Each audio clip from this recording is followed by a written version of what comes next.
مساء الورد مشتركات الغاليات، مرحبا بكم. ان شاء الله راكم بخير وعلى خير.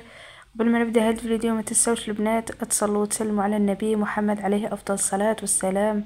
شكرا ل 4000 مشترك، راني وصلت في قناتي 4000 مشترك. الله يبقي عليكم الستر وربي يحفظكم البنات. ومرحبا بالبنات اللي دخلوا جدد وراهم يتفرجوا معنا في القناه. ان شاء الله تفيدكم قناتي. كيما راكم تشوفوا اليوم غادي ندير معاكم لاصوص تاع طوماطيش. كيما راكم تشوفوا عندي هنايا كميه كبيره تاع طوماطيش. قلت علاش ما نحضرهاش اون صوص معاكم وندسوها في المجمد، يعني كي غادي نطيبوها، يعني كي نسحقوها راح تجبدوا لاصوص تاعكم وطيبوا بها واش حبيتوا. كيما راكم تشوفوا اني غسلتها نقيتها مليح مليح البنات.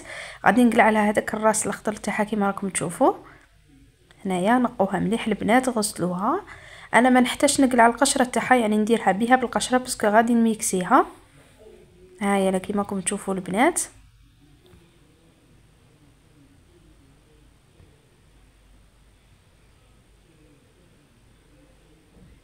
هايا البنات غادي نقطعها دي مورسو هكا مكعبات. هنايا عندي 6 فصوص تاع الثوم. كيما راكم تشوفوا درت طاجين كبير، درت فيه شويه تاع الزيت، درت الطماطم ودرت هذاك الثوم يطيب مليح. وهنايا عندي التوابل، عندي ملح، زعتر، فلفل اسود، عندي كمون، كرويه، وعندي هذاك المكعب اللي كنت حضرته من قبل معكم تاع الدرسه. كيما راكم تشوفوا غادي نخليها طيب مليح. هاي البنات راهي تكتك معانا كيما راكم تشوفوا. راني ميكسيتها كاع كامل البنات ودرتها هنايا في لي كوبلي كيما راكم تشوفوا. هاي البنات هي وصفه سهله وهذه تخبوها تحتاجوها من رمضان.